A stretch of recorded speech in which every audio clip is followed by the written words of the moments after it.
No princípio de tudo, Augusto Nicodemos, sexto dia. Nesse dia, Deus criou o restante dos animais e o homem. Comecemos pela criação dos animais. E disse Deus: produz a terra seres vivos, segundo suas espécies, gado, animais que rastejam e animais selvagens, segundo suas espécies. E assim foi. E Deus fez os animais selvagens segundo as suas espécies, e o gado segundo suas espécies, e todos os animais da terra que rastejam segundo suas espécies. E Deus viu que isso era bom. Versículo 24, versículo 25. Pelo relato da criação do restante dos animais, que são trazidos à existência somente pela palavra de Deus, vemos que eles foram produzidos a partir da terra. Produz a terra, 24. Deus disse, portanto, da terra brotaram os primeiros animais terrestres, com exceção das aves, que junto com os animais aquáticos foram criados no quinto dia. Deve ter sido uma visão extraordinária observar aqueles animais belíssimos brotando da terra, conforme Deus havia determinado.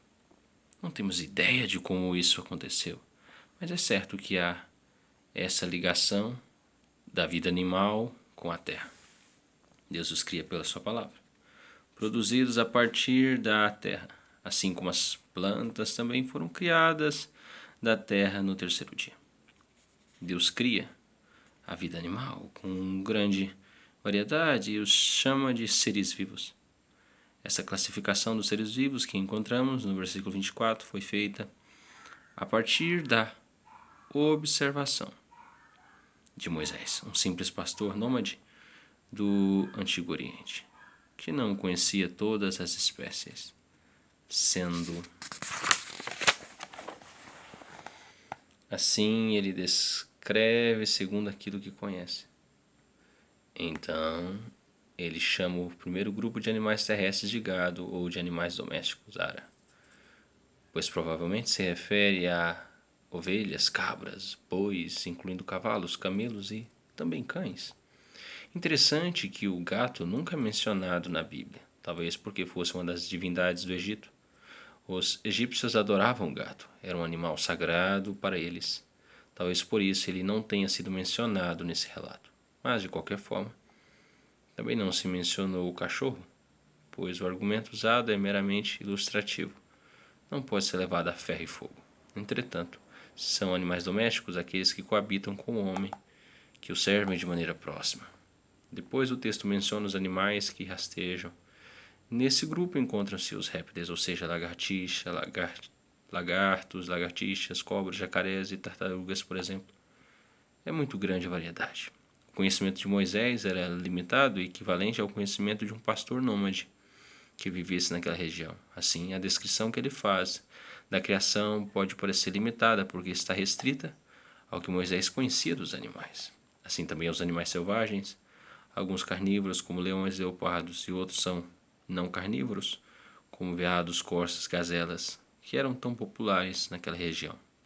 A lista não é exaustiva, é claro, e também não sabemos em que categoria encaixar alguns animais nela. Por exemplo, existem gatos que são domésticos e gatos que são selvagens, o que se dá com os cães. O mesmo se dá com os cães. Portanto, não sabemos bem como encaixar alguns animais nessa lista. Ela não é exaustiva, pois pretende apenas dizer que todo ser vivo que existe foi criado pelo poder de Deus segundo as suas espécies, ou seja, foi criado segundo essa classificação geral.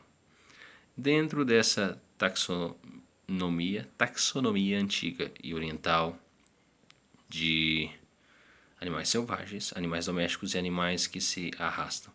Antes, o texto fala em seres que vivem nas águas e aves que voam pelos céus. Assim era provavelmente a classificação dos seres vivos do Antigo Oriente. Assim era que um observador faria essa descrição. Deus os cria, mais uma vez, segundo a sua espécie e com capacidade de reprodução e com capacidade de variação e adaptação. Nós temos muitos tipos de cachorros. Claro, Deus não criou todos os tipos de uma vez só. Ele criou os primeiros e eles se desenvolveram, se adaptaram, mudaram com o tempo. E é o que chamamos de microevolução, contra a qual não há nenhum problema. Deus viu o que tinha criado e disse que era bom, e assim não termina o dia, porque ainda havia alguma coisa a ser feita. Próxima leitura, se Deus quiser, a criação do homem.